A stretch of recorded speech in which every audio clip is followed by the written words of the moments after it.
Okay, guys. So, welcome to the new lesson where we would be understanding about the feature of MCP called resources.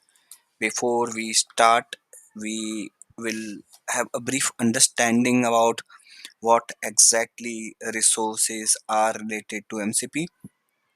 So, basically, resources are the data exposure mechanism which is a way for the MCP server to expose data, files, or contents to the MCP clients like the AI assistants. In our case, it's Cursor AI. So each resource is identified by a unique URI. So let me show you what it means.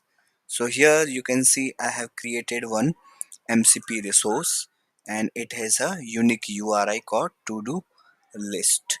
Okay, and it is easy to reference and retrieve specific pieces of data. Here we are referring to the todos.json.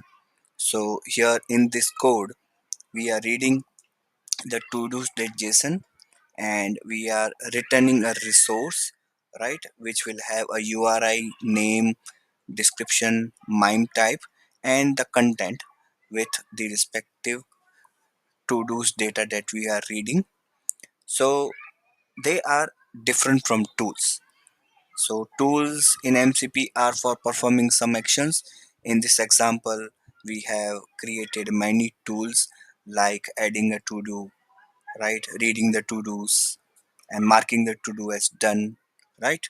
So, but resources are a specific need for getting the read-only data that provide information or context to the AI without performing any of such operation, right? So resources provides multiple content types, like it could be a JSON data, it could be text file, it could be images, binary, right?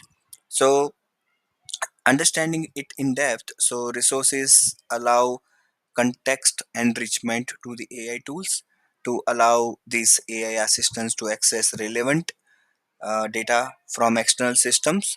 It could be like DB, file system, APIs to enhance their responses with relative server data with the client needs to direct access without needing to reach out that systems.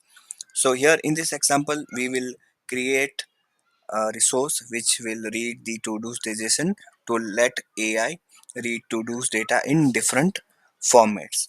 So here the MCP server is running on SSC, right? In earlier example, we have understood how to create the MCP server running on the SSC for long-lived streaming connections, right? And here we have created the MCP resource. So MCP resource exposes this to-do list as a read-only resource catalog, right? Now, how to understand that? Okay, that this AI assistant is using this respective resource. So this MCP server is running the to-do manager SSC MCP server is running. It is exposing add to-do, list to-do, mark to-do as done. And here you can see get to-do resource is a resource that is additionally added, right? Which refers to this respective to-do's resource, right? Which is a resource type. Okay. Now let's see how to run the prompts which actually uses these resources to provide the answers to our questions. Are there any to-dos for my dog? Okay, so this AI assistant will understand whether the user is trying to get any information related to that. Here you can see it has executed a list to-dos tool, right? And because we have created the list to-dos tool, right, based on our prompt, it identified to run this respective list to-dos tool that we have, right? But let's try some another prompts to figure out that if resource is actually being utilized by this AI assistant, which is the first to do item.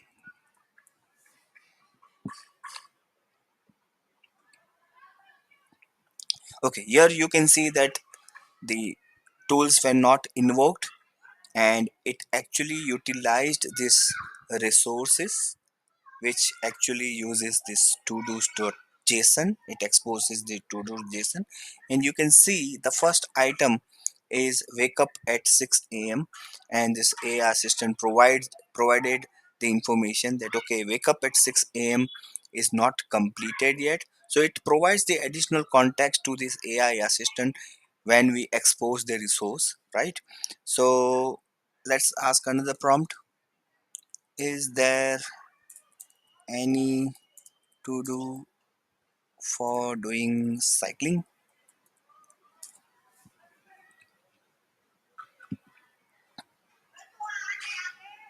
Okay, so here you can see again no tool was executed, but it provided the information by reading this resource, and it has provided the information, yes, do cycling, not completed yet, this task is still pending on your list. So this way it provides the additional context by exposing these resources, which helps this AI assistant to create the information by reading this respective resource that we have exposed. I hope you have understood what features this resource in MCP helps us to achieve, right? It provides the additional context to the AI assistant tool for performing the data exposure mechanism and enriching this respective AI assistant, right? So in the next example, we will understand more other features of MCP. So stay tuned. Thank you very much.